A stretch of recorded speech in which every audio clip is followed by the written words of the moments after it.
2-3 myth भी हैं जो मैं आपसे पूछना चाहूँगा। आपने नेहरू का जिक्र किया, उस पे भी आएंगे, लेकिन जैसे पहला मिथ एक अब ये मिथ है कि नहीं है, आप इतिहासकार, आप इस इतिहास के अच्छे विद्यार्थी हैं।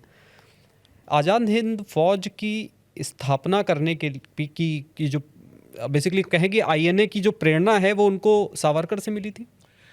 देखिए, सावरकर और सुभाष चंद्र बोस दो आइडियोलॉजिकली अलग अलग व्यक्ति थे। वो राइट विंग को रिप्रेजेंट करते थे और सुभाष बोस लेफ्ट विंग को रिप्रेजेंट करते थे। वैचारिक तौर पर कोई समानता नहीं थी दोनों के बीच में, बिल्कुल जिसे कहते हैं दो अलग अलग छोर, धुरी हैं। हाँ, लेकिन सुभाष बोस ने वीर सावरकर से मुलाकात की थी 1940 में, और बल्कि न सिर्फ मुलाकात की थी, बल्कि उन्होंने जो 1857 के गदर पर जो किताब लिखी थी उसका उन्होंने जापानी अनुवाद भी करवाया था।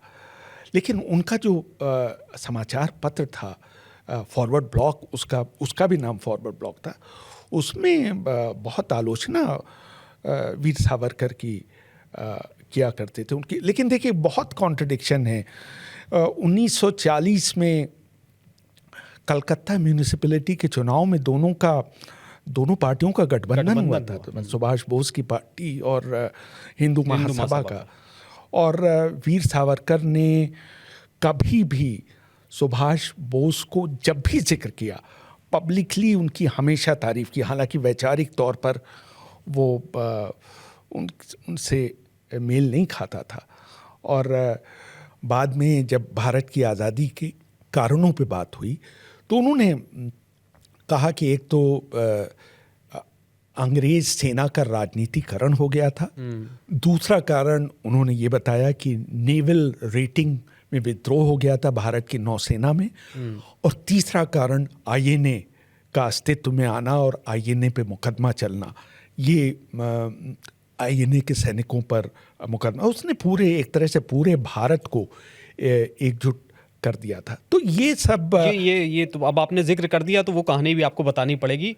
नवंबर 1945 जब सुभाष बाबू की मौत हो चुकी है और शाहनवाज ढिल्लों और सहगल गिरफ्तार हो चुके हैं, बहुत सारे सैनिक गिरफ्तार हो चुके हैं, उनको लाल किले में रख दिया गया और अंग्रेज़ों ने एक मुकदमा चलाया और सजाए मौत दे दी तीनों को। क्या हुआ था? देखिए, ये मुकदमा अंग्रेज़ों की पूरी कोशिश थी, ये कोर्ट मार्शल उनका हुआ इन तीनों का, और एक तरह से विद्रोह का मुकदमा था। और विद्रोह में सजाए मौत ही उस ज़माने में भी और अभी भी सजाए मौत का प्रावधान है। तो भारत के चोटी के वकील सामने आए और उन्होंने, इवन जवाहरलाल नेहरू जो कि वकालत बहुत सालों पहले छोड़ पड़े थे, उन्होंने भी 25 साल बाद काला गाउन पहना और उनकी पैरवी की, उनकी तरफ से पैरवी की बहुत ज़बरदस्त, और पूरे भारत में उसका बहुत प्रचार हुआ। मतलब हर जगह, सड़क, गली, नुक्कड़ पर इस मुकदमे की चर्चा होती थी। और नेवल विद्रोह भी होने की तैयारी पर था।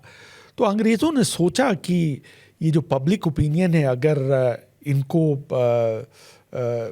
सज़ाए मौत दी जाती है, जो विद्रोह की जो भी सज़ा होती है, तो जो जनमत है भारत का जो जनमानस है, उनके पूरी तरह से खिलाफ हो जाएगा।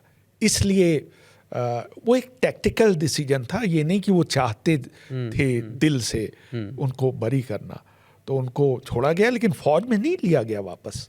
फौज में ये दलील दी गई कि ये डिसिप्लिन, इन्होंने फौज का अनुशासन तोड़ा है, इसलिए उन्हें फौज में वापस नहीं लिया जाएगा। और आज़ादी के बाद भी वो स्थिति बरकरार रही। वो लोग फौज, भारतीय सेना में वापस नहीं हो पाए सारे लोग। लेकिन ये कहा जाए कि अगर वो मुकदमा बेसिकली आखिरी कील थी अंग्रेजी हुकूमत की, तो ये अंग्रेज़ों के खिलाफ माहौल बनाने में बहुत बड़ी भूमिका निभाई। पूरा देश एकजुट हुआ उस मुकदमे में। और जिस तरह से, और कोई भी हर व्यक्ति ने एक तरह से विचारधारा के ऊपर आकर समर्थन किया।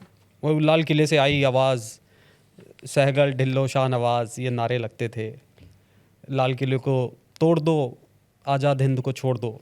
बिल्कुल। तो ये वो रहे।